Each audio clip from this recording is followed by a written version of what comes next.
Adam and Eve were cast out of Eden. However, the gateway back to Eden and the tree of life was neither closed nor locked.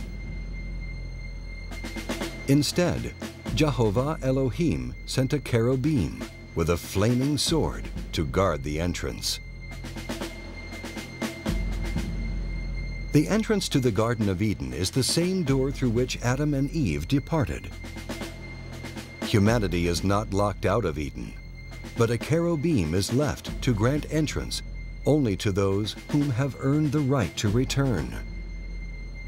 And only those whom have conquered the tempting serpent have earned that right.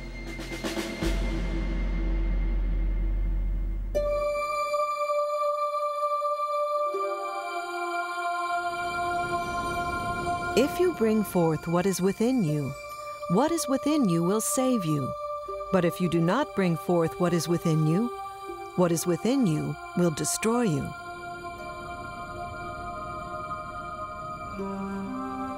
The serpent is within. The serpent is the sexual fire. It is a very powerful atomic energy with a polarity that can be used either to create or to destroy. Because this energy is so powerful, the individual requires great willpower in order to overcome the lure of this serpent. The temptation of this serpent is through material pleasure and self-edification. This tempting aspect of the serpent is Lucifer, or what in Hebrew is called Shaitan, the enemy. Because Shaitan is a fiery serpent that is ignited and empowered through the sexual act, it is always tempting mankind to know, to have the sexual connection. The serpent itself is power. The individual decides through their actions whether it will be a power of good or evil. It is the difference between obeying the serpent or controlling it. The lesson contained in the story of the serpent is that only those with the strength of will to control the cravings of their mind can raise the energetic serpent to transform themselves from intellectual animals into true human beings. It is necessary to conquer the dragon that lies within, as religions and mystical traditions have told for endless ages. The dragon is one's own lust, passion, anger, pride, fear, and envy. Thus exists the Hydra of many heads and the Medusa. The deceptions of the serpent are legion.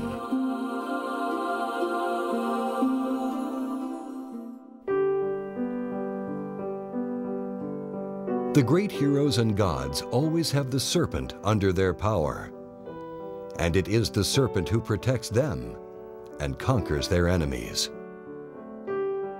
In contrast to the serpent that tempted Eve, causing her to fall, there is the serpent of Moses, who commanded its power and conquered the Egyptians, accomplishing great miracles.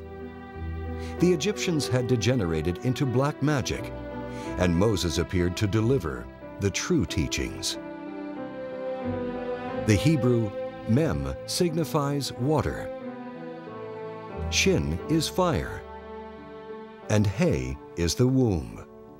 So the name Moshe, or Moses, means born of water and fire. The Aztec Christ, Quetzalcoatl, and the Tibetan Padmasambhava were also both born of the waters.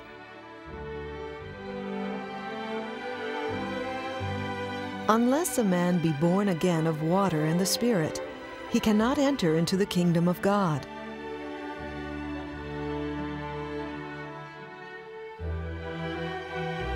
Moses was born again, which means that he created the soul, symbolized by the illuminated tree of life, the burning bush, that he saw in the wilderness.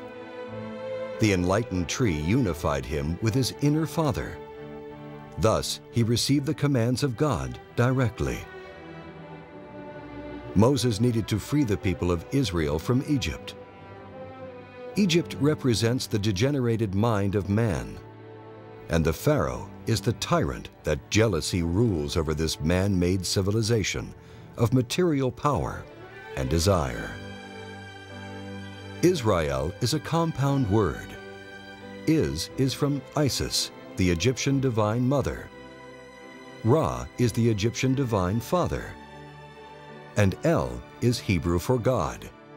So when the nation of Israel is trapped in slavery, this is a symbol of one's own inner divinity trapped within the degenerated mind.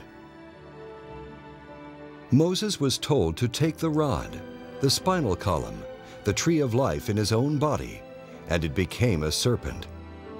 The serpent of the Kundalini. His serpent was more powerful than the negative serpent of the Egyptians. Thus, this story symbolizes the duality of the sexual force. Only the positive serpent under the service of God can free the soul from suffering. This is clearly represented in Egyptian art. The positive serpent protects, while the negative serpent must be dominated and conquered.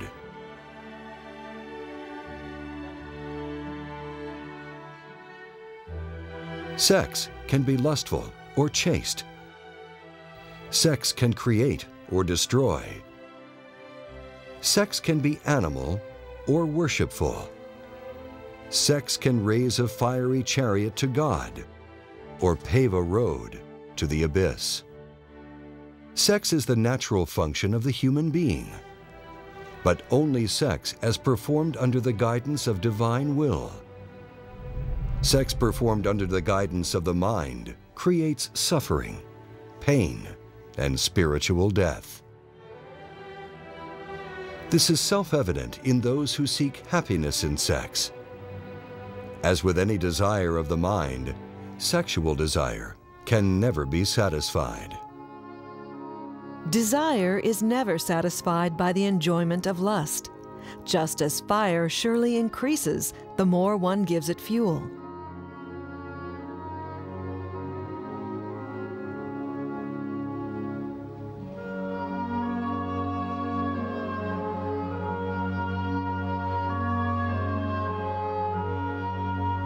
And the serpent said to the woman, "You are not going to die, but the Elohim know that as soon as you eat of it, your eyes will be opened, and you will be like divine beings who know good and bad."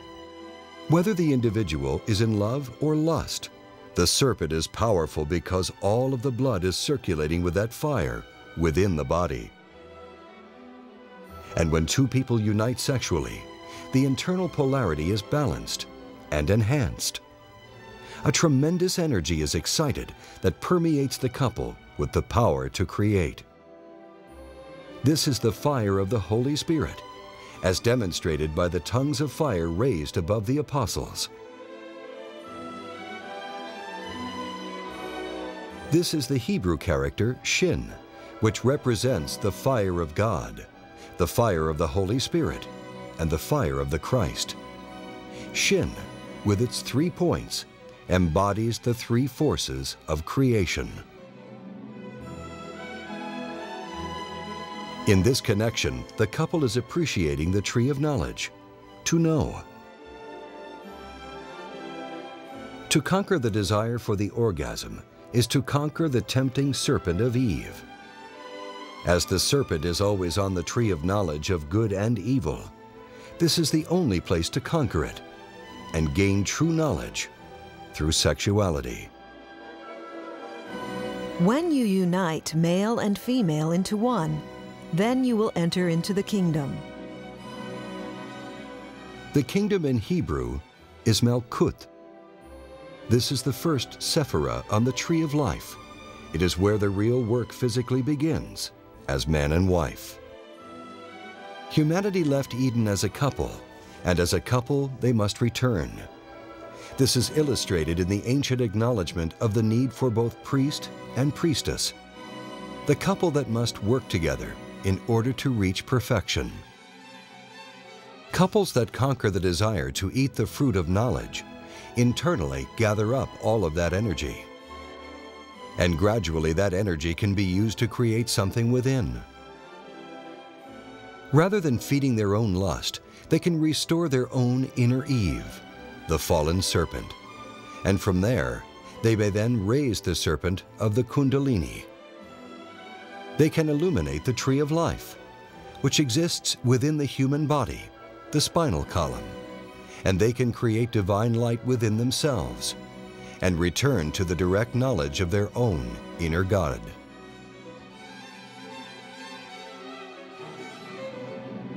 This is why all of the world's great religions emphasize chastity.